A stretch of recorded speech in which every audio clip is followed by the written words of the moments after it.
Dzień dobry, witamy Was w pierwszym materiale na naszym nowym kanale arhn.edu, który zajmował się będzie czymś zupełnie innym niż to, do czego jesteście przyzwyczajeni.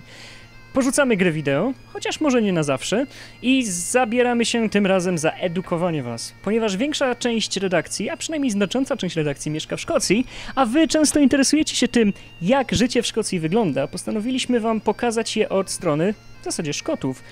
Pokażemy Wam, co to jest haggis, skąd się bierze whisky i odpowiemy na wiele pytań związanych z kulturą Szkocji, a w przyszłości może odejdziemy całkowicie od tego tematu i skupimy się na innych materiałach, czysto popularno-naukowo-edukacyjnych. Jeżeli interesuje Was coś i chcielibyście poznać odpowiedź na jakieś dręczące Was pytanie, zostawcie je w komentarzach. Dziś zajmiemy się whisky, tym skąd się bierze, porozmawiamy z szefem tego przybytku, czyli restauracji i baru whisky i spróbujemy dowiedzieć się i wycisnąć z niego jak najwięcej informacji dotyczących tego magicznego szkockiego trunku, bo nie ma chyba bardziej szkockiej rzeczy niż szkocka whisky.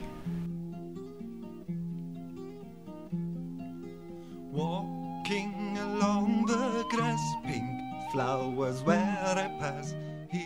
Rabbie Burns has over 200 single malt whiskies on its menu. Over 200 malt whiskies. What's whisky? The water of life, Okay. as it's termed, the water of life. But single malt whisky, like Glengoyne, is only what it says in the bottle. It's one blend, one single malt, nothing else in that bottle but Glengoyne whisky, which is 12 years, aged 12 years in a barrel. Okay. And what are other types of whiskies you can get? Then you have a blend of whisky, which is grain whisky with some malt whisky in it to smoothen it. Uh-huh. Then you have American whisky, bourbons, rye, Japanese, Okay. Indian, Australian. Every country produces whisky Right. of some form, But they're all different. all different. So, every whisky is different, every so- bottle's different. Right, so if you go to Scotland, you obviously want to get Scottish whisky, which is also often called Scotch. Scotch whisky, whisky, single malt whisky has to be, or any whisky has to be matured for a minimum of 3 years before it can be called whisky. And some do 8 years, 10, 12, right up to 50 years. Uh-huh. It's the distiller that decides what year the whisky's right for putting in a bottle. Right, because there's this preconception with many alcohols that the longer it's kept in the barrel, the better it gets. Is that always the case, or is it just... No, because there's a big difference between a 10-year-old Glengoyne, a 12-year-old, going right up through the So years. it's more a matter of preference? Maturing Okay, or aging. okay. Some people have the snob value of age. Some people prefer one type of whisky. Just depends. Right, okay. What about the prices? Single malt whisky starts somewhere in the regions of about £30 to Per astronomical bottle. figures. What's astronomical? What price ranges are we talking about here? Well, there was a whisky stick, William Grant whisky sold last year for nearly £50,000 £50,000 for a single bottle. So for one bottle. why? It had to be a reason. It's still It was just 50 years of age. Uh-huh. One of the founding members of the distillery passed away, and there was a 50-year-old bottle of Grant's whisky that they sold. Right, I see. So what's the most expensive whiskey you sell here then? By the shot. Uh-huh.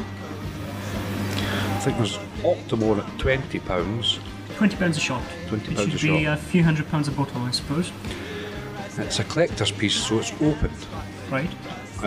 Most people, if it was released at £97, it's probably worth about £80. 18,000 bottles in the whole world. Well, you get tourists. What's the usual they ask for when they want whiskey? Do they have like selected brands that they heard of and take them, or do they just pick random? Do they ask you for advice? A tourist buys whisky in their own country. Right. There's a large company that distributes whisky around the world. So most of the whiskies you see around the world are from that large company. Right. Some of the smaller companies only do whiskies for export. So whiskies that you, where I took a bottle of Bowmore Madeira cask finish to Poland last year, Right. which only made for export. So stuff like that can be drunk outside the country, people get to taste, but when they come to Scotland they want to taste what they can't buy out with this country. Sure. What do you usually recommend then? Me, I'll ask you what you like, Right. or what you've tried, and then guide you into something different. Okay, let's say you ask me what I like and I say, famous grouse. Where do we go from there? I would say that's not very nice. Okay, and what would you recommend then? As a single malt whisky, Mm-hmm. do you have a sweet tooth? Yes, I do. So, perfect example, Glengoyne. Okay. If you start at a 10, 12, there is no longer a 17-year-old, there's a 15, an 18 and a 21.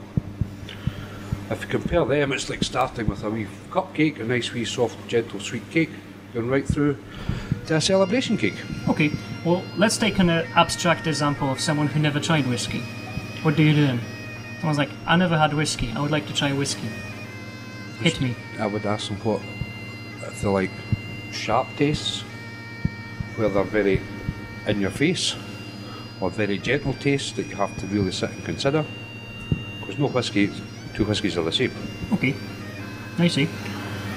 Well, as a connoisseur, what types of whiskies do you drink? Them all. Them all. Separately, not in a single glass at the same time. Because I've had that experiment once, it didn't end well. People ask what's the best malt whisky. And my answer is, single malt whisky is like women. You should just enjoy the one you have at the time. Or all. Or all. Okay. Is there a proper way to drink whiskey? Is there some sort of etiquette you have to follow? Well, I usually would serve a glass of water and encourage people to drink plenty of water, to smell the whisky and let the brain think about what they can smell, so that the brain's working straight away on the smell, and then from there taking a small sip and letting it evaporate in your mouth, so that your mouth tells your brain what it can taste. Right. And then to put the glass to the side and think about what you can taste, what can you smell, and try and marry them together. So it's a little bit like tasting wine. It's like tasting wine. Okay. Well, wine you can spit out, whisky out, I would recommend you drink it. You can drink whiskey, obviously, but some people prefer to put them in their meals, right? But you can marry whisky up to all sorts of things. Okay. There's a lady who wrote a book, and every recipe in the book she recommends a whisky to go with it. I see. Then she compiled a dinner party, breakfast, a lunch, and celebration meals, all related to different whiskies. Okay, so is it just a fancy way of eating, or is it something that actually adds to the flavour? Oh, there is, in Scotland there are cigar dinners, where you arrive and you're given a cigar, and the whiskies, like the Dalmore cigar, they've produced a whisky for cigars, but you can go to a cigar dinner and you can have a small cigar and a light whisky and go right through the meal, cigar, whisky and food, I see. which is a very fun evening. Sounds like one. Cigars and whisky. So I'll give you 30 seconds to pitch your restaurant and whiskey bar. Tell something straight in the camera. Invite people in. When you come in, you have a choice of over 200 single malt whiskies, 16 blended whiskies, all varying prices, all talked about, and it's pretty unique in Edinburgh to have all them in one place to taste. Brilliant. Thanks, Paul. It was a pleasure. Thank you. Mamy nadzieję, że spodobała Wam się nasza mała wycieczka do baru whisky i że sam koncept tego typu materiałów zostanie ciepło przez Was przyjęty. Zachęcamy do komentowania i sugerowania tematów przyszłych materiałów, niekoniecznie związanych ze Szkocją. Whisky nie była jedyną rzeczą, jakiej mieliśmy okazję spróbować w restauracji Paula, ale o tym, co jeszcze pieściło nasze podniebienia, usłyszycie przy kolejnej okazji. Jeżeli chcecie być na bieżąco z arhn.edu, zachęcamy do zasubskrybowania naszego nowego kanału. Nasz następny przystanek to Świat Iluzji. Do zobaczenia!